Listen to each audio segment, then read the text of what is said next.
सद्गुरु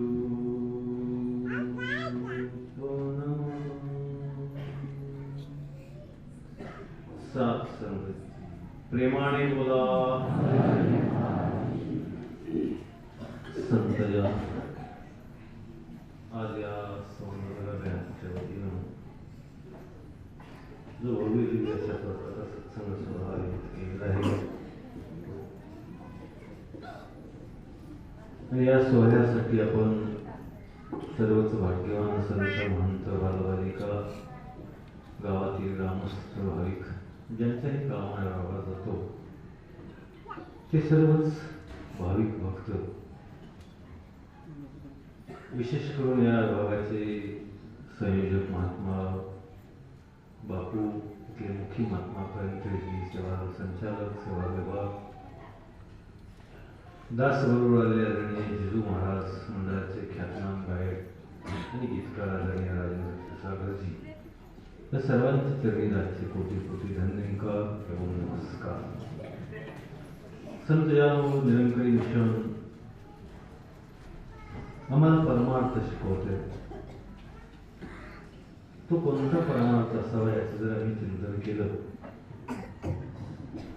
तर खऱ्या अर्थानं निरंकारी मिशनचा परमार्थ हा पुरुषार्थी परमार्थ आहे। पुरुषार्थी परमार्थ याचा अर्थ जर तुम्ही जर थोडं सिंहावलोकन आणि चिंतन करून जर विचार करण्याचा प्रयास केला तर जी माणसं पुरुषार्थी असतात तीच माणसं परमार्थ करतात। भित्री माणसं इकडे फिरत नसतात, कारण जगामध्ये देव एक आहे, निर्गुण आहे, निराकार आहे आणि अशा देवाला प्राप्त करता येतं हे सांगण्याचं धाडस केवळ पुरुषार्थी माणसं आजपर्यंत अनेक संतांनी केलेलं आहे, महंतांनी केलेलं आहे, अनेक असणाऱ्या अवतारी पुरुषांनी केलेलं आहे। तेच कार्य आज निरंकारी मिशन सर्वांपर्यंत पोहोचली। मग अशा प्रकारचा परमार्थ करण्यासाठी कशाची गरज आहे? जर असा भव्य असा पुरुषार्थी परमार्थ ज्या परमार्थातून मनुष्याच्या जीवनाचा परमार्थ कळतो, ज्या परमार्थामधून माणसं संत होतात, संत देवत्वाकडे जातात, हा जो महान असा राजमार्ग आहे, या राजमार्गावरून चालणारा जर परमार्थ करावायचा असेल तर त्यासाठी संस्काराची गरज आहे। आजचा सत्संग, विशेष सत्संग योजने पाठीमागचा हेतू हाच आहे की कुठंतरी हा मनुष्य मात्रावरती ब्रह्मज्ञानाचा, देव नावाचा संस्कार व्हावा। कारण संस्कारानंच मनुष्य श्रीमंत होतो आणि संस्काराने श्रीमंत झालेला मनुष्य ऐश्वर्य संपन्न होतो। निरंकारी मिशनचा परमार्थ ऐश्वर्य संपन्न करणारा परमार्थ आहे। जगामध्ये जे षड्गुण आहे, जग, स्मृती, ज्ञान, वैराग्य, औदार्य, ऐश्वर्य, त्यातला शेवटचा सर्वोच्च गुण कोणता असेल तर तो म्हणजे ऐश्वर्य आहे। आणि संस्कार अभावी समाजाची, लोकांची, जगाची अशी दशा बनलेली आहे। सुंदर अशा प्रकारचे असणारं काव्य, नाटिका आणि गीतं या स्टेजवरून, विचारमंचावरून आपल्याला पाहायला मिळाले, ऐकायला मिळाले। हा खटाटोप कशासाठी आहे की जी लोकांची दशा झालेली आहे, जी समाजाची अधोगती झालेली आहे, ती अधोगती किमान इथून पुढे तरी समाजाच्या वाट्याला येऊ नये, तरुणांच्या वाट्याला येऊ नये। संस्कारा अभावी भरकटणारा जो तरुण आहे, जो समाज आहे, जो दिशाहीन बनतो, तो त्या समाजाला उज्ज्वल भवितव्य नसतं। ज्या समाजामधल्या तरुणांच्यावरती असा संस्कार होतो, दैविक संस्कार होतो, आत्मज्ञानाचा संस्कार होतो, ईश्वरी संकेताचा संस्कार होतो, त्या समाजाला निश्चित अशा प्रकारचं उज्ज्वल भवितव्य असतं। असाच एक तरुण गावामध्ये होता, प्रेमाने बोला, वय वर्ष 18, आता 18 वर्ष झाली, परंतु एकही देव नावाचा चांगुलपणाचा संस्कार कानावर पडला नाही। आता वय जसं वाढलं तसा हट्ट वाढू लागला आणि आपल्या पित्याकडं आपल्या मातेकडं बाईची मागणी केली. कारण उद्या आम्ही नव्या सालाला सामोरा जाणार आहोत, नव्या वर्षाचं आगमन करायचं आहे आणि त्यासाठी मला एक मोटारसायकलची गरज आहे असा आग्रह केला. आग्रह पुरवावा लागला. कारण बालहट्ट, स्त्रीहट्ट, राजहट्ट असतात लट्ट आणि मोठी मोठी माणसं सुद्धा होतात मट्ट. आता पुरवावं लागलं. आता पुरवला गेला. गाडीवरती बाईकवरती स्वार झाला, भनाट सुटला, भनाट सुटला आणि गाडी एका झाडावरती जाऊन आदळली आणि जागेवरती ठार झाला. असंच सगळं गाव चुकचुकायला लागलं. आता सगळे चुकचुकायला. आता हा असणारा जो युवक आहे आत्मारूपाने स्वर्गामध्ये गेला. यमराजाच्या जाऊन समोर उभा राहिला. चित्रगुप्ताकडे यमराजांना पाहिलं. चित्रगुप्ता, त्याच्या पदरामध्ये काय पुण्य काय पाप त्याचा जरा लेखाजोखा माझ्या समोर ठेव, म्हणजे याला कुठं पाठवायचं ठरवू. चित्रगुप्तानं समोर यादी केली आणि सांगितलं की याचं वय वर्ष 18. यानं का नाही कोणतं पाप केलं ना कोणतं पुण्य केलं. याच्याकडून अजून कोणतं पापही झालं नाही आणि पुण्यही झालेलं नाही. आता याला करायचं काय. यमराजाने त्या तरुणाला विचारले, बाबा रे, तुला स्वर्गात पाठवू का नरकात पाठवू. आता तो तरुण म्हणाला, मला स्वर्ग माहित नाही, नरक माहित. पाहिजे तर 5 मिनिटं नरकात पाठवा, 5 मिनिटं स्वर्गात पाठवा आणि मला आवडत तिकडे काय आमचं पाठवा. आता यमराजाला सुद्धा ही गोष्ट पटली. मग याला कसलाच अनुभव नाही. याची 18 वर्ष वया गेलेली आहे. निदान हा शेवटचा चान्स द्यावा म्हणून त्याला सांगितले, जा तुला 15 मिनिटं स्वर्गामध्ये पाठवलं. आता स्वर्गामध्ये चालला. काही अंतर चालून गेला. त्या ठिकाणी सुंदर प्रवचन चाललेलं होतं. आता प्रवचनकार प्रवचन करीत होते आणि पुढल्याने हळूहळू एकानं घरगाठायला सुरुवात केली. आता तिथं त्याचं मन रमलं नाही आणि जरा पुढे गेला. तिथं गेल्यावर कीर्तन चाललेलं होतं. कीर्तन बहारात आलेलं होतं. ज्याच्या घोंगड्यावर महाराज उभा राहिले होते तेवढाच घोंगड्यावरून बसला होता, बाकीने घर गाठलेलं.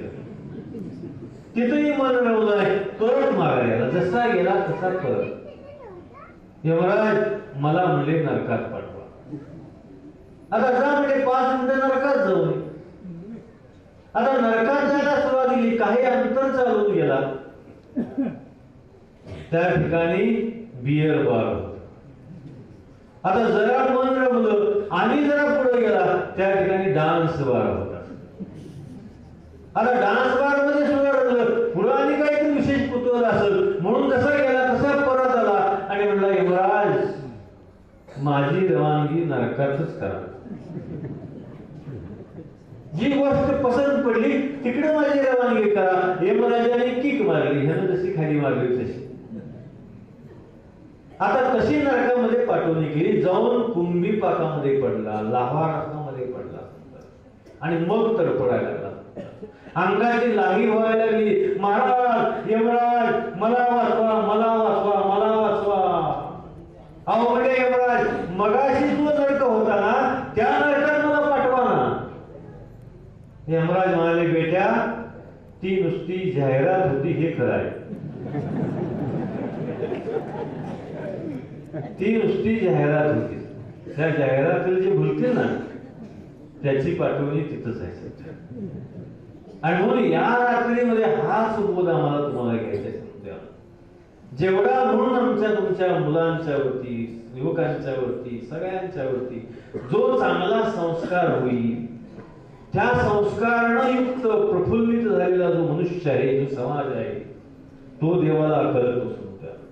देवाशी त्याचं नातं जोडलं जातं. समजा नवे नवे देवत्वाकडे जाण्याचा त्याला अधिकार प्राप्त होतो. निरंकारी मिशन इथं मध्यस्थी करू पाहते संत. या जागेला पकडून संतांनो तुम्हाला या राजमार्गावर नेण्याचं काम निरंकारी मिशन करतं. कारण या निराकार परमात्मा परमेश्वरानं अतिशय उदार होऊन प्रथम सूर्यावरती प्रेम केलं. सूर्यानं त्याच्यापेक्षाही उदार होऊन पाण्यावरती प्रेम केलं. पाण्यानं त्याच्यापेक्षाही उदार होऊन जमिनीवरती प्रेम केलं. जमिनीनं त्याच्यापेक्षाही उदार होऊन वनस्पती पशु पक्ष्यांच्या वरती प्रेम केलं. वनस्पती पशु पक्ष्यांनी त्याच्यापेक्षाही उदार होऊन माणसावरती प्रेम केलं. माणसाने त्याच्यापेक्षाही उदार होऊन पुन्हा त्या निराकारावरती प्रेम करायला हवं होतं. माणसं मात्र प्रेम विसरली. माणसं प्रेम हरवून बसली संतांनो. माणसं थांबली. त्या थांबलेल्या माणसाला धक्का देण्याचं काम ही सद्गुरु माताजी करते. त्या थांबलेल्या माणसाला गतिमान करण्यासाठी ही निरंकारी मिशन आहे. मिशन कशासाठी आहे? जो मनुष्य थांबलेला आहे त्याला गतिमान करते, परमार्थामध्ये गतिमान करते आणि मग आत्मसुखाचा ठेवा देऊन त्याला आनंदित करते, प्रफुल्लित करते, त्याच्या जीवनामध्ये प्रकाश टाकते. आनंदाचा संतनो जीवनामध्ये प्रकाश टाकते आणि मग आनंद म्हणजेच देव आहे. त्याच्याशी नातं जोडण्याचं काम त्यातून केलं जातं आणि म्हणून हा क्षण वाया घालवणं गरजेचं नाही. मगाशी महात्मा कोणीतरी म्हणाले, अनेक आजपर्यंत किती वर्ष गेली संत गेली असतील, पण जे राहिलेले आहे ती तुमच्या माझ्या हातामध्ये संत आहे. जे राहिलेले आहे ती कशी घालवायची ते तुम्ही आम्ही संत या ठिकाणी ठरवणं अत्यंत गरजेचे आहे. ती जर संतांच्या संगतीमध्ये गेली संतांनो, ती जर चांगल्यांच्या संगतीमध्ये गेली संतांनो, तर त्या ठिकाणी आमच्याकडून महत् पुण्याचं कार्य झाल्याशिवाय राहणार नाही.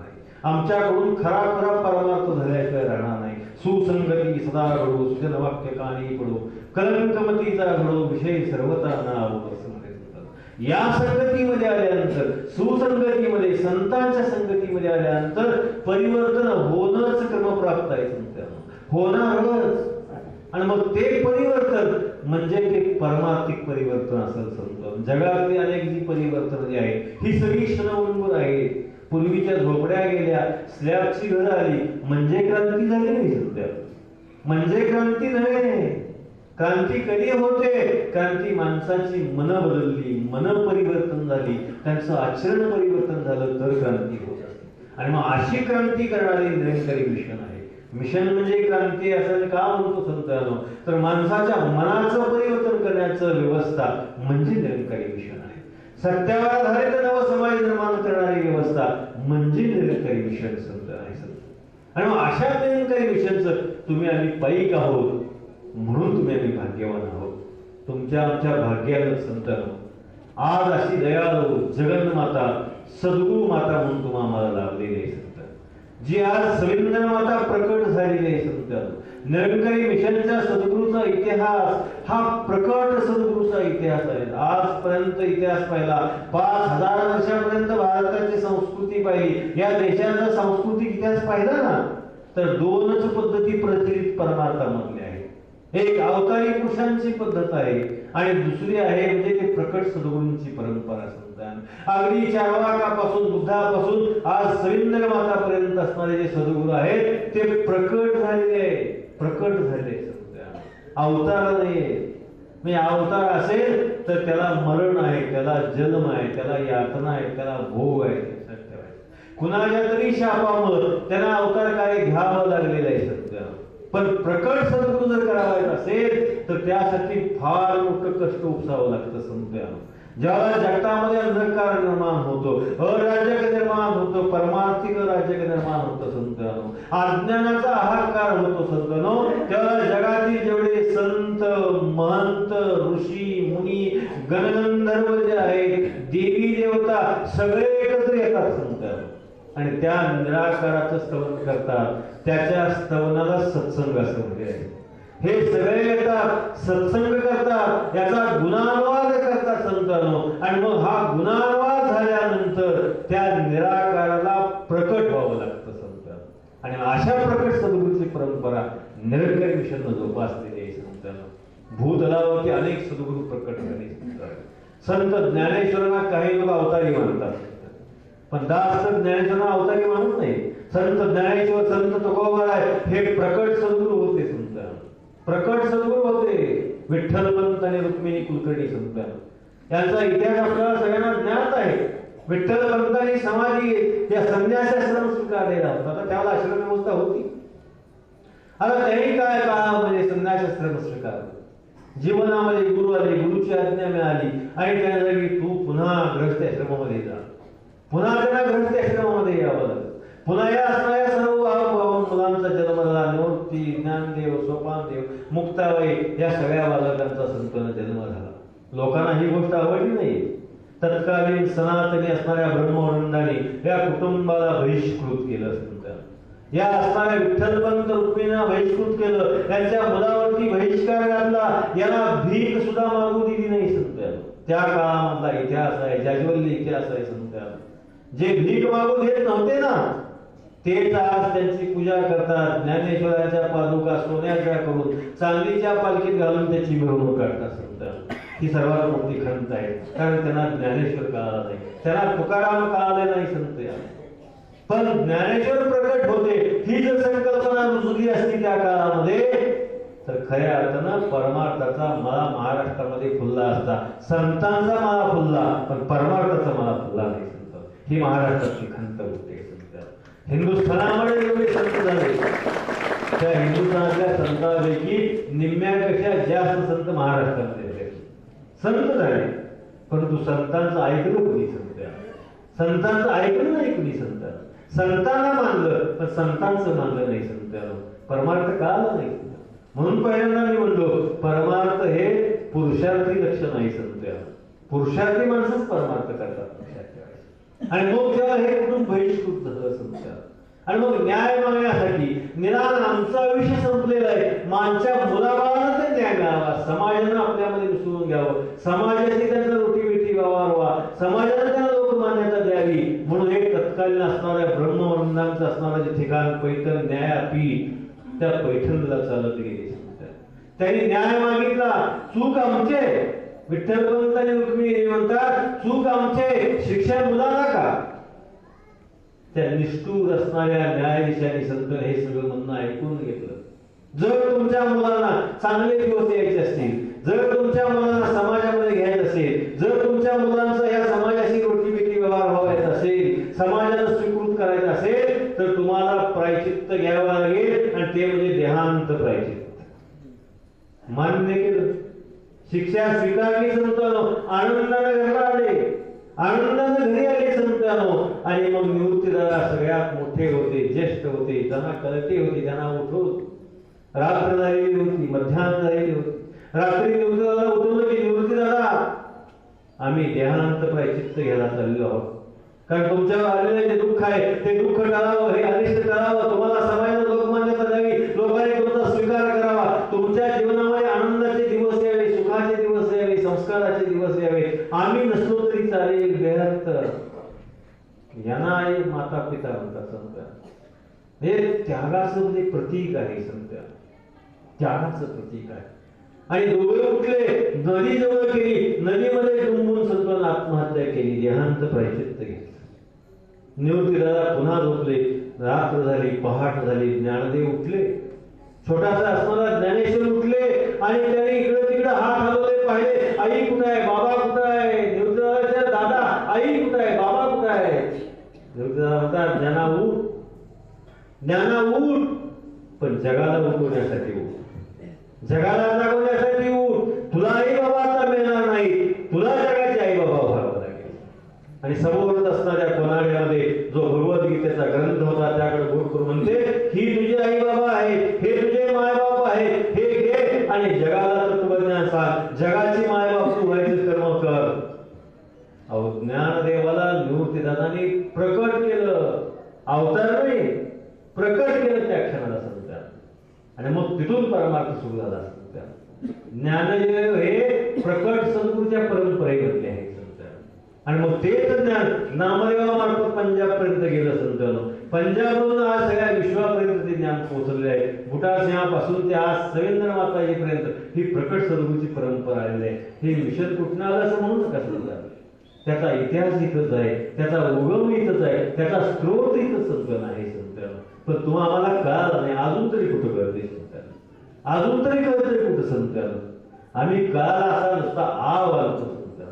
आव्हान तो संतांनो. कळलं असं नाही म्हणता येत संतांनो. कळलं असल्यावर आम्ही झालो ऐसे बोले परी झालो काहीच नाही अशी वृत्ती ज्यांनी धारण केली संतांनो त्यांना कळलं असं म्हणलं जातं संतांनो. आणि मग ज्यांची वृत्ती अशी बनलेली आहे संतांनो, वृत्तीचं ज्ञान ज्यांचं झालेलं आहे त्यांना परमार्थ कळतो, त्यांना परमार्थ करता येतो संतांनो. परमार्थ करण्यापेक्षा कळणं अत्यंत गरजेचं असतं संतांनो. मी नाहीच, माझी अवस्थाच नाही, मी झालो परी मी काहीच नाही अशी वृत्ती कुणाची होती संतांनो? संतांची होती संतांनो. जे म्हणतात ना आम्ही केलो, आम्ही गेलो, आम्ही आलो वगैरे वगैरे वगैरे, हे केलेले नाहीत, गेलेले नाहीत, आलेले नाहीत. लोक म्हणतात आम्ही देवावर गेलो, या डोंगरावर गेलो, त्या डोंगरावर गेलो, या नदी काठावरती गेलो संतांनो, आणि तिथून देव घेऊन आलो, गंगा घेऊन आलो वगैरे, गेले नाहीत ना आले नाहीत संतांनो. एका घरामध्ये उंदीर झाले होते, प्रेमाने बोला. एक घरात उंदीर झाले आहेत नाही कर्नाटकात उंदीर झाले. आता रोज एक उंदीर कवी, रोज एक उंदीर कवी. सगळी उंदर सगळी गोळा झाली आणि त्यांनी विचार करायला सुरुवात केली. आपण सुद्धा म्हणजे लोकशाहीत जन्माला आलोय, आपण विचार करूया, ठराव म्हणूया आणि काहीतरी कृती करूया. जगात माणसाची संख्या वाढते, कुत्र्यांची वाढते, गाढवांची वाढते, आपली संख्या कमी का? आता सगळ्यांना विचार पटला, टाळ्याचा कडकड केला आणि घराला निघून गेली. पुन्हा रोज एक उंदीर कमी, रोज एक उंदीर कमी, पुन्हा वार्षिक बैठक घेतली आणि म्हणजे आता काहीतरी याच्यावरती सोल्युशन काढलं पाहिजे. म्हणजे आपली संख्या कमी होते त्यावरती कोणीतरी बोका असला पाहिजे आणि तो बोका आपल्या जात व्हायला खात असला पाहिजे, म्हणून आपली संख्या कमी. मग आता याच्यावरती असा उपाय करूया, म्हणजे कुणीतरी बोक्याच्या गळ्यात घंटा बांधूया. पुन्हा लोकांना विचार पडला, म्हणजे बोक्याच्या गळ्यात जर घंटा बांधली, बोका आला, घंटा वाजेल, घंटेचा आवाज कानावर पडला तर आपण धुवून टाकायची, मरायचा प्रश्न उरणार नाही. पुन्हा टाळ्याचा कडकड करून आपापल्या घराला घेऊन गेली. पुन्हा 8 दिवस झाले, 15 झाले, पुन्हा रोज एक उंदीर कमी, रोज एक उंदीर कमी. आता असं झाल्यानंतर एक गलिलत्त पांढरा उंदीर आला, मोठ्या व्यासपीठावर चढला आणि छडू ठोकून बोलायला लागला, आज काम फत्ते करून झालं. आता जमलेल्या सगळ्या उंदरांना वाटलं हा घंटा बांधून झाला, पण सगळ्यात माग जुनी जाणकार म्हातारी उंदर होती, ती कानात कुजबुजायला लागली आणि ती एकमेकाला म्हणाली, हा ज्या अर्थी असं म्हणतो छडू ठोकून, हा ज्या अर्थी असं म्हणतो त्या अर्थी हा तिथं गेलाच नाही, आणि गेला असता तर माघारी आलाच नाही. गेलो म्हणणारे जात नसतात कशा, केलो म्हणणारे केलेले नसतात संतात. आम्ही झालो ऐसे बोले परी झालो काहीच नाही अशी वृत्ती ज्याने धारण केली ती जाण्याची शक्यता आहे. आज निरंकारी विषय इथं आम्हाला सजग होतो पाहतो. परमार्थ असा सताळ आहे, उघडा आहे संत, करण्याचा विषय आहे संत, कळण्याचा विषय आहे संत. पण त्यासाठी जीवनामध्ये एक विशेष धारा येणं अत्यंत गरजेचं आहे. जीवनामध्ये सद्गुरू येणं गरजेचं आहे. जीवनात सद्गुरू आला तर हा मग राजमार्ग सापडतो संत. सद्गुरू कुठली जात नसते, व्यक्ती नसते, पंथ नसते, प्रांत नसते, देश नसते, विदेश नसते. सद्गुरू हे ईश्वरीय ज्ञानाचं नाव सद्गुरू असते. सद्गुरू एक विशेष तत्व आहे संत, विशेष ज्ञान आहे संत, ईश्वराचं विशेष ज्ञान आहे, निराकाराचं साकार रूप म्हणजे सद्गुरू आहे संत. आणि असा सद्गुरू तुमच्या आमच्या जीवनामध्ये आला की ज्याच्याकडे कर्तुम, अकर्तुम आणि अन्यथा कर्तुम शक्ती असते. सद्गुरूची खूप ओळख आहे. सद्गुरू या सप्त लक्षणाने युक्त असणारी व्यक्ती असते, अभिव्यक्ती असते की ज्याच्याकडे जो ब्रह्मनिष्ठी, ब्रह्मनिष्ठी, ब्रह्मज्ञानी आणि स्तोत्रीय असून ज्याच्याकडे कर्तुम, अकर्तुम, अन्यथा कर्तुम अशी शक्ती आहे. आता या गोष्टीची प्रचिती घेतल्याशिवाय सद्गुरू करू नका असं मिशन झालं. म्हणजे मिशनला सगळ्या जगाला जे स्वीकारलेलं आहे त्याचं कारण असं आहे संत. आज तुमची आमची भाषा मराठी आहे, कन्नड आहे संत. जगात मग या भाषा नाही. जगात जेवढे जेवढे वेगवेगळे वंश आहेत, वेगवेगळे देश आहेत, तिथे वेगवेगळ्या भाषा आहेत संत. आता त्या भाषेमध्ये, त्या संस्कृतीमध्ये स्वीकृत होणारं ज्ञान या सद्गुरूने दिलेलं आहे. लोकांना पटणारं ज्ञान दिलंय, ते कसोटीवर घालून ज्ञान दिलंय. आणि म्हणून आज जगाच्या पातळीवरती मिशन पोहोचलेले. मिशन नुसती महाराष्ट्रात कर्नाटकात गोष्टी नाहीये, सगळ्या जगाला हव्याविषयी वाटणारी मिशन आहे. लक्षात ठेवायचं, नव्हे नव्हे ती जगाची मूलभूत गरज झालेली आहे. कारण मिशनचा सद्गुरू हा प्रकट सद्गुरू आहे. मिशनचा सद्गुरू अद्यावत असणारा विद्यमान सद्गुरू आहे. आणि अशा विद्यमान सद्गुरूकडे समजानो आम्ही जर शरण गेलो, त्या सद्गुरूची कृपा झाली तर त्या सद्गुरूच्या कृपा कटाक्षानं, त्याच्या स्पर्शानं, त्याच्या संस्कारानं, त्याच्या सहवासानं माझं सर्व शरीर, तन, मन, अंतकरण हे प्रफुल्लित होत असतं. त्यामधून त्या रेंजेस व्हायला सुरुवात करतात. मग मला त्या परमार्थाची अनुभूती येते सत्य, आणि मग मला काहीतरी झाल्यासारखं वाटतं. आता हा अनुभव किती जण लागले घेण्याचा कोणी कधी प्रयत्न या ठिकाणी केलाय, तो घेण्याचा प्रयत्न करणं अत्यंत गरजेचं आहे. वारंवार मुंबईला जावा, दिल्लीला जावा, समागमाला जावा, सत्संगाला जावा, का सांगितलं जातं समजा? वारंवारीच माझ्या गोष्टीमध्ये असेल, माझ्या कर्मामध्ये असेल, माझ्या कर्तव्यामध्ये असेल तर त्या माणसाला परिपूर्णतेकडे जाता येतं. प्रॅक्टिस मेक्स मॅन परफेक्ट असं म्हणतात. म्हणजे सातत्य हे माणसाला परिपूर्णतेकडे नेत असतं. लक्षात ठेवायचं, जर सातत्यच नसेल, एका सत्संगमुळं एका गुणाची प्राप्ती होते. लक्षात, एका गुणाची प्राप्ती होते. हे देवत्व प्राप्त करायला कोट्यावधी गुण लागतात. मग किती सत्संग केल्या पाहिजे? आम्ही 4-2 केले की म्हणतो आता बस झालं, आता कंटाळा. सत्संगला कंटाळा करून चालत नाही. सत्संग हे आम्हाला सर्वार्थानं परमार्थ करण्यासाठी मिळालेली शिदोरी, आणि मग ती शिदोरी संपली तर आमचा उपवास घडेल. शिदोरी असेल तर आमचा प्रवास चालू राहील. आणि म्हणून सत्संगची ही जी प्रेरणा आहे, उत्प्रेरणा जी आहे ती आम्हाला उत्क्रांतीकडे येते. आम्हाला क्रांती बाहेरून आणि आतून उत्क्रांती करणं गरजेचं आहे. क्रांती बाहेरून, पण आतून ज्याला अंतप्रेरणा ज्या असतात त्या उत्क्रांतीच झाल्या असतात. त्यामध्ये आमूलाग्र बदल झाला, हळूवार बदल झाला तर नव्या युगाची चाहूल लागते, नव्या विचाराची चाहूल लागते, नव्या दिशेची चाहूल लागते. मग तत्वज्ञान जीवनामध्ये उतरतं. सहजासहजी उतरत नाही. मानसशास्त्रीय सिद्धांत आहे. मानसशास्त्रीय सिद्धांत आहे. एखादी गोष्ट माझ्या बुद्धीला कळाली, एखादी गोष्ट एखाद्या प्रेरकाकडून माझ्या बुद्धीला कळाली म्हणजे मला सर्वांकडून त्याचं ज्ञान झालं असं नाही. ते ज्ञान, बुद्धीला कळालेलं तत्व, बुद्धीला मिळालेलं ज्ञान माझ्या अंतःकरणामध्ये पाझरत जाईल. हृदय सिंहासनावरती ज्याला होईल, त्या ठिकाणी चतुर्दश कमल ज्याला प्रफुल्लित होईल, त्याला ते ज्ञान धारण केल्याची धारणा होते. मग माझ्या धर्माला आणि मग धर्म जर व्यक्त झाला, धर्म जर सिंहासनाधिष्ठ झाला तर मग कर्माला सुरुवात होते. तो पण कर्माला सुरुवात होते. आणि म्हणून हे जे ज्ञान आहे त्या बुद्धीकडून असताना हळूहळू पाझरत उत्क्रांत होत ज्याला माझ्या हृदयस्थ होतो, माझा पूर्ण विश्वास बनतो. आणि हृदयस्थ झालेलं ज्ञान ज्याला माझ्या अंतःकरणामध्ये उतरून ज्या माझ्या आचरणामध्ये उतरतं, त्यावेळेला खऱ्या अर्थानं माझ्याकडे प्रफुल्लिता येते. समजा म्हणजे ते आलेलं जे ज्ञान आहे त्याद्वारे माझ्याकडून कर्माचरणाला सुरुवात होते. मग लोक म्हणतात, आता माताजी मातराव म्हणाले, दिल्लीच्या समागमाने सद्गुरू म्हणाले की निरंकारी बाबांनी 36 वर्ष ज्या काही गोष्टी आम्हाला शिकवल्या त्या केवळ आम्ही सजेशन म्हणून स्वीकारल्या. म्हणजे सूचना वजा, म्हणजे सूचना ज्या असतात त्या वजा करायच्या असतात अशा अर्थाने स्वीकारल्या. परंतु त्या कमांडमेंट्स होत्या, त्या तुम्हाला आज्ञा होत्या. आज्ञा ह्याचा तुम्हाला विसर पडला. हे का अशी विकलांग अवस्था झाली तर त्या गोष्टी आज्ञा म्हणून आम्ही स्वीकारलीच नाही. आणि आज्ञा स्वीकारण्यासाठी त्या आज्ञेचं असणारं जे महत्व लक्षात येणं अत्यंत गरजेचं आहे. पूर्वी जेव्हा राजे रजवाडे होते ना, हिंदुस्थान हा राजे रजवाड्यांचा देश आहे.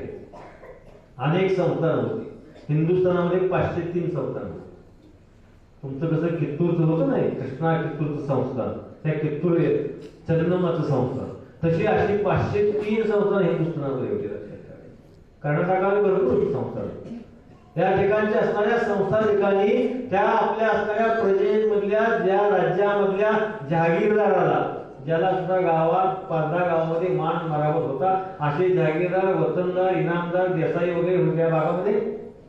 तर अशाला जर आज्ञा जर एखादं फरमान राजानं सोडलं ना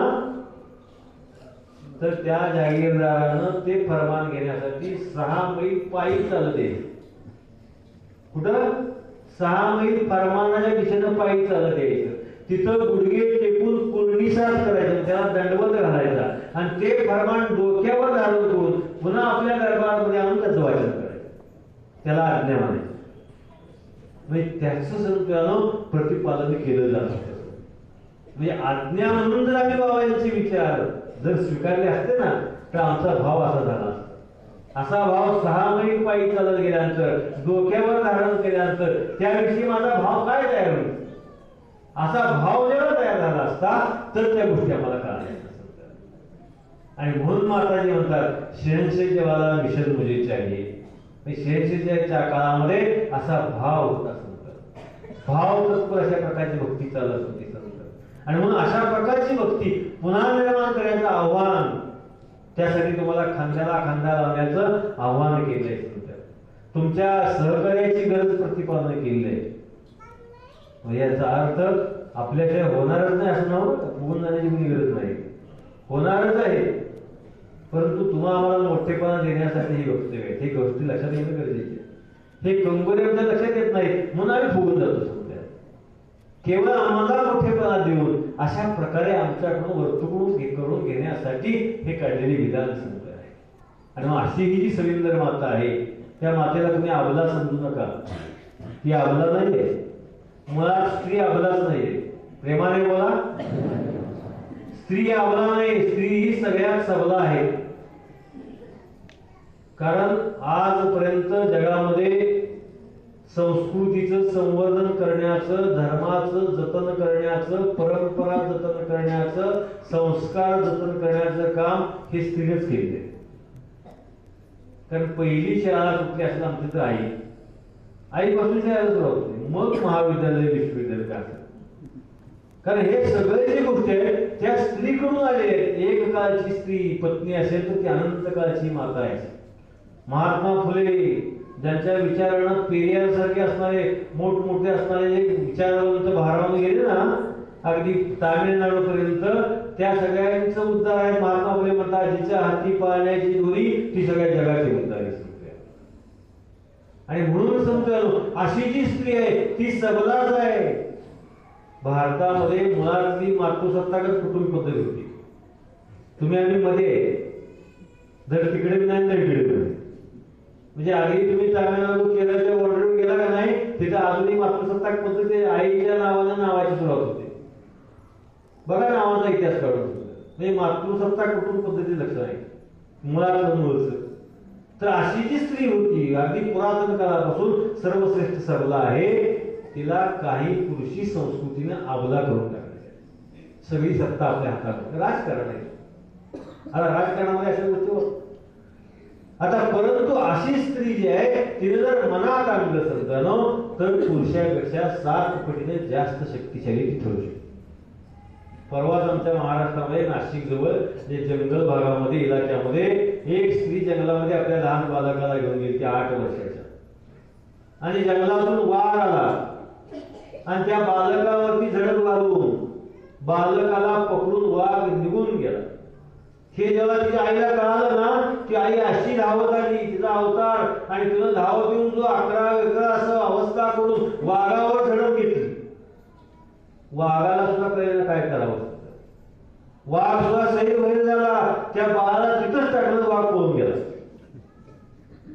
ते बाळ जिवंत आहे, ते बाळ जिवंत आहे. लक्षात ठेवा. तुम्ही पेपरला वाचलं असेल किंवा टीव्ही मध्ये सुद्धा बातमी पाहिली असेल. ही आईची शक्ती असते, हे वात्सल्य असते, हा प्रेमाभाव आहे. बाप असता तर 3 मैल मागाई पाहिला, पण आईची शक्ती आहे, ताकद आहे ना, ती अमर्याद आहे. लक्षात ठेवा. आणि अशी आई तुम्हाला मिळालेली आहे. सविंदर माता मी सारी चुकी नाही. राजमाता जिनं आपल्या असणाऱ्या शहनशाहीला अवतार श्री महाराजांना सासरा म्हणून न पाहता सद्गुरूच पाहिजे.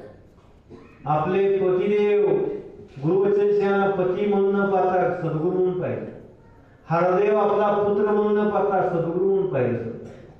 अशा या राजमातेच्या त्यागाचं फळ म्हणजे सविंदर माता. साधी कुठली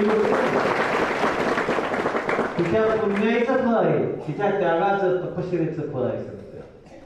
हिच्याकडे सुद्धा प्रचंड मोठी ताकद आहे. जी हरदेवांच्याकडे होती, जी कृष्णाकडे होती, जी रामाकडे होती, जी गौतम बुद्धाकडे होती, जी बसवेश्वरांच्याकडे होती, अशी करतो मग करतो मान्यता करतो शक्ती या सविंद्र माताजीकडे सुद्धा आहे. महाभारत झालं, प्रेमाने बोला. महाभारतातला सगळ्यांना माहित आहे. महाभारतामध्ये धृतराष्ट्र जो कुरुक्षेत्राचा युवराज होता, सगळी सत्ता हातात होती, सगळी राज्य 56 राज्य ज्यांच्या अंकित होती. आता असा युवराज जो सम्राट होता त्याचा विवाह ठरला आणि त्याला विवाहासाठी त्याची पत्नी शोध केला, मुलीला शोधलं. अफगाणिस्तानातली ही मुली गांधारी, आपल्या भारताच्या शेजारी असणारा जो देश अफगाणिस्तान, त्या देशामधली कंधारची ही असणारी गांधारी तिचं वराड घेऊन हा शकुनी मामा हिंदुस्थानामध्ये आला. आता उद्या विवाह म्हटल्यानंतर आदल्या दिवशी हिला बातमी कळाली की आपला होणारा पती धृतराष्ट्र डोळ्यानं भितड आला आहे.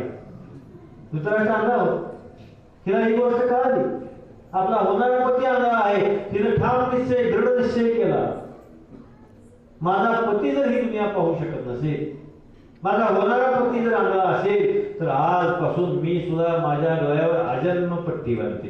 पार्थिवता धर्माला सुरुवात, पार्थिवता धर्माला सुरुवात झाली, त्यागाला सुरुवात झाली, धर्माला सुरुवात झाली. आजन्म डोळ्यावर पट्टी बांधली गांधारीने. पट्टी बांधूनच बावल्यावरती चढली, विवाह झाला. त्या गांधारीला 100 पुत्र झाले. आपला हा इतिहास सगळा माहिती. आणि माझे 100 कौरव आणि 5 पांडव यांच्या चुलत भावामध्ये पुन्हा संघर्ष झाला, ज्याला आम्ही महाभारत म्हणतो. संघर्ष झाला. आता पांडवांच्या बाजूला भले भगवान श्रीकृष्ण होते, अनेक मोठमोठे 7 अक्षरी सैन्य होते. कौरवांनी आपल्या बाजूला प्रचंड मोठे भीष्माचार्य, द्रोणाचार्य, कृपाचार्य, शकुनी, शल्य अशी महान मोठमोठे असणारी धनुर्धरी गोळा केली. 11 अक्षरी सैन्य कौरवांचं. संघर्ष झाला, संघर्षामध्ये प्रचंड हानी झाली, सगळे युद्धे ठार झाले. कौरव सुद्धा 99 कौरव ठार झाले, एकटा दुर्योधन राहिले. दुर्योधनाला देवाने वर दिलेला होता, जर अशा बिकट प्रसंग जर तुझ्यावरती आला तर तुला डोहामध्ये लपून बसण्याचं वर दिलेलं होतं. आता दुर्योधनाचं शोध कार्य सुरू झालं कृष्णार्जुन भीमार्जुनाकडून. दुर्योधन मेल्याशिवाय हे युद्ध संपणार नाहीये, आपण युद्ध जिंकणार नाही. हा युद्धातला खरा खलनायक कोण आहे तर दुर्योधन आहे. तो डोहामध्ये जाऊन लपून बसलेला होता. ही बातमी जेव्हा त्या गांधारीच्या कानावरती गेली तेव्हा गांधारीनं दुर्योधनाचा भाऊ, दुर्योधनाचा अगदी सखा मित्र अश्वत्थामा जो दुरोण पुत्र होता त्याला बोलावून घेतलं. अश्वत्थाम्या, दुर्योधन कुठं जाऊन लपून बसलेला आहे ना, त्याला जाऊन माझा निरोप सांग. उद्या सकाळी पहाटेच्या वेळेला तू माझ्या समोर माझ्या पोटी जसा जन्माला आलास निवस्त्र अवस्थेमध्ये, त्याच अवस्थेमध्ये माझ्या समोर येऊन हजर राहा. तुझं सगळं शरीर आहे ते वज्रदेही करून टाकते. आई होती, ते वात्सल्य जागा होतं, प्रेमाभाव जागा. अश्वत्थामाला आनंद झाला आणि उड्या मारतच गेला संत दुर्योधनाकडं. दुर्योधनाने जाऊन गावावेळी घेतली, सांगितला निरोप, उद्या आपल्या जीवनामध्ये फार मोठा क्षण येणार आहे की ज्यामुळं आपण हारलेलं ते युद्धाचं पारडं पुन्हा फिरणार आहे. त्या बाजूला कृष्ण असला तरी काय झालं, कृष्ण असला, सगळ्याचा सद्गुरू जर असला तर हे जर घडलं तर आपल्या बाजूचा विजय होऊ शकतो, पुन्हा आपण युद्ध जिंकू शकतो. दुर्योधनाचा आनंद झाला. पण ही अट आहे, तुला उद्या विवस्त्र अवस्थेमध्ये आईच्या समोर उभा राहायचं पाहिजे. हरकत नाही, आई समोर जायला काय हरकत आहे, दोघांचा विषय विचार झाला समजा. पण इकडे पांडवांच्या गोटामध्ये चिंतेचं वातावरण निर्माण झालं. जर हे घडलंच उद्या तर काही खरं नाही, म्हणजे दुर्योधन जिवंत राहिला तर आम्ही पुन्हा युद्ध हारलेच नाही. कृष्णाला काळजी पडली, रात्रभर झोप नाही. पहाटे कृष्ण उठतात, याचक वेश धारण करतात आणि दुर्योधन ज्या वाटेला जाणार आहे त्या वाटेला जाऊन उभा राहील. आता आपल्या भक्ताचं रक्षण करणं हे सद्गुरूचं कर्तव्य विधी मानलं. आता उभा राहिले, दुर्योधन पुढं, अश्वत्थामा मागे येऊ लागले. थांब थांब दुर्योधना, अरे जरा विचार केला, जरा जनाची, मनाची, समाजाची तरी जरा जनतेच्या बाळ. अरे म्हणजे तू जेव्हा आईच्या पोटी जन्माला आलास तेव्हा तू अर्भक अवस्थेमध्ये होतास. आता तुझं वय 58 वर्षाचं आहे. तुझं वय आता सध्या 58 वर्षाचं आहे आणि या वयामध्ये अशा अवस्थेमध्ये जाणं बरोबर नाही. निदान वस्त्राचा वापर करू नको, तुला निवस्त्र या सांगितले ना, वस्त्राचा वापर करू नकोस, निदान फुलाचा तरी आधार घे. दुर्योधनाला सल्ला पटला. अहो दुर्बुद्धीचे दुर्योधन सल्ला पटला. कमरेभोवती फुलांच्या माळा गुंडाळल्या, कमरेभोवती फुलांच्या माळा गुंडाळल्या, डाव्या मांडीवरती फुलांचा घोष सोडला माळ्याचा. आणि मग अश्वत्थामा आणि तो दुर्योधन आईच्या समोर उभा राहिला. मातेने विचारलं, अश्वत्थामा दुर्योधन आलेला आहे का? मी सांगितलं मला जी माता आहे. दुर्योधन तुम्ही जसं सांगितलंय त्याप्रमाणे विवस्त्र अवस्थेमध्ये उभा राहिलेला आहे. तुमचा टाका कृपा कटाक्ष. आजन्म डोळ्यावर बांधलेली जी पट्टी होती जिनं युद्धामध्ये सुद्धा उघडली नाही, ती गांधारीने डोळ्यावरची पट्टी उघडली. आजपर्यंत असणाऱ्या पुण्याईचं, पतिव्रता धर्माचं जेवढं काही शक्ती सामर्थ्य त्या सगळं डोळ्याचं एकवटलेलं होतं. त्या रेंजेस दुर्योधनावरती पडल्या. दुर्योधनाचं सगळं शरीर जे आहे ते वज्रदेही झालं. फक्त कमरेवरतीच्या माळा आणि डाव्या मांडीवरचा घोष सोडून डोक्यापासून नखशिखांत ही सगळी दुर्योधनाची अवस्था वज्रदेही झाली. अरे रे रे, डोळे उघडे, घात झाला दुर्योधना, घात केला. गांधारीनं तिथंच शाप दिला. दुर्योधन सुद्धा माझा राहावा असं वाटलं नाही ज्याला, त्याचा सुद्धा असाच घात होईल, त्याचा सुद्धा वंश राहणार नाही. कृष्णाने दिलेलं शाप आहे लक्षात. त्याप्रमाणे घडलं पुढे, त्याप्रमाणे पुन्हा घडलं संतनं. पण दुर्योधनाचं वज्रही शरीर झाल्यानंतर पुन्हा संत युद्धाला सुरुवात झाली. पुन्हा युद्धाला सुरुवात झाली. पुन्हा दुर्योधन हातामध्ये गदा घेतली. भीम आणि दुर्योधनाचं गदा युद्ध सुरू झालं. 3 प्रहर युद्ध झालं. त्यामध्ये कुठं गदाचा प्रहार करेल तिथं खन्न दिशावर वज्रावरती प्रहार, डोक्यात घातली, पाठी घातली, हातावर घातली, पायावर मारली, वज्रासारखा प्रहार. शेवटी भीम विकलांग झाला. आता दुर्योधन काही मरत नाही, आपल्यावरच मरणाची वेळ येते काय, असा विकलांग झाला. युद्ध करावं असं वाटेल असं झालं, अशी अवस्था झाली. डोलायमान अवस्था झाल्यानंतर सद्गुरूची आठवण झाली. मग कृष्णाकडे पाहिलं. भगवान श्रीकृष्णाकडे भीमानं पाहिलं संत. भगवान श्रीकृष्णाने मांडीवरती थाप मारून द्यायला खून केली. मांडीवरती थाप मारली, खून केली. भीमाला पुन्हा उत्साह निर्माण झाला. संत पुन्हा शक्ती वाढली आणि गदेचा प्रहार दुर्योधनाच्या मांडीवरती केला आणि मांडी चिरफाड करून टाकली. दुर्योधनाचा वध केला. पांडव विजयी झाले. अहो, एका सर्वसामान्य असणाऱ्या महाराणीकडे, म्हणजे गांधारी सारख्या साधी स्त्रीकडे इतकी मोठी शक्ती होती, इतकी मोठी ताकद होती. या सविंद्र माताजीने 36 वर्ष आपल्या पतीच्या समवेत राहून सगळ्या जगभर या ज्ञानाचा प्रसार कार्यामध्ये तिनं जे सहकार्य केलेलं आहे आणि 36 वर्षे एका जागेला थांबून सुद्धा तोंडातून ब शब्द काढलेला नाही. 36 वर्ष मौनव्रत ज्या स्त्रीने धारण केलेलं आहे, त्या मातेमध्ये किती ताकद असते, त्या सविंद्र मातेमध्ये किती शक्ती असते. अशी सविंद्र माता तुम्हाला सद्गुरू म्हणून लागले संत. म्हणून या त्याचा आस्वाद घेऊया संत. ही माता जगताचा उद्धार करण्यासाठी आली आहे. जगामध्ये हे ज्ञान कुठून सगळ्याचा उद्धार करण्यासाठी हे व्रत घेऊन ही माता या ठिकाणी प्रकट झालेली लक्षात ठेवायचं. जगाच्या इतिहासामध्ये सुवर्णाक्षराने लिहून ठेवण्याजोगा हा प्रसंग आहे. जगात अनेक स्त्रिया साध्वी झाल्या, संत झाल्या, युवराज्ञी झाल्या, सम्राज्ञी झाल्या, पण सद्गुरू म्हणून होण्याचा मान मात्र सविंद्र माताजीलाच मिळाला. हा क्षण सुवर्णाक्षर म्हणून या माताजीला जाऊया शरण, चुकूया आपल्या जन्ममरण संतांना. या सत्संग सेवा स्मरण करून संतांना आपला हा भाग्योदय करून घ्यायचा. एवढ्या वतीला आपला क्षमा करते, प्रेमाने बोला.